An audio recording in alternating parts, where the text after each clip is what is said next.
Hi hello வணக்கம், welcome back to another video. நாங்கள் எல்லோரும் சந்தோஷமாக இருக்கிறோம், நீங்கள் எல்லோரும் சந்தோஷமாக இருக்கிறீங்கன்னு நினைக்கிறேன். இன்றைக்கி நம்ம என்ன செய்ய போகிறோன்னு பார்த்தீங்கன்னா பிரியாணியோட கத்திரிக்காய் கட்டா.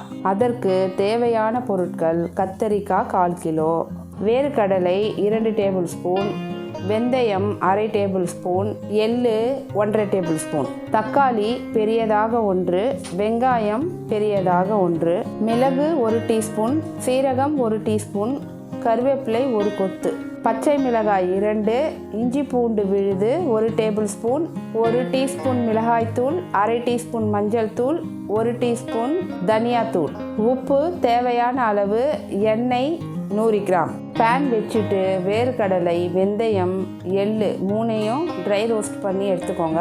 வறுத்த வேர்க்கடலையை தண்ணி சேர்க்காம அரைச்சி எடுத்துக்கோங்க. அதே பேனில் எண்ணெய் சேர்த்துட்டு கத்திரிக்காவை இந்த மாதிரி வதக்கி எடுத்துக்கோங்க. இப்போது கத்திரிக்காய் கட்டை தாளிச்சிக்கலாம். எண்ணெய் ஊற்றிட்டு கடுகு சேர்த்துக்கோங்க. கடுகு பொரிஞ்சதும் மிளகு, சீரகம், கருவேப்பிலை சேர்த்துக்கோங்க.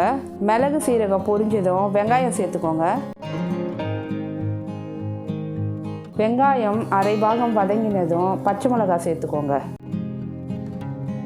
நல்லா வதங்கினதும் இஞ்சி பூண்டு சேர்த்துக்கோங்க. இஞ்சி பூண்டு பச்சை வாசனை போனதும் மசாலா சேர்த்துக்கோங்க. மசாலாவை நல்லா கலரிட்டு தக்காளி சேர்த்துக்கோங்க. தக்காளி நல்லா குழஞ்சதும் கத்திரிக்காய் போட்டுக்கோங்க. கத்திரிக்காய் போட்டதும் உப்பு சேர்த்துக்கிட்டு நல்லா கலரிக்கோங்க. நல்லா வதங்கினதும் புளி கரைசலும் சேர்த்துக்கோங்க.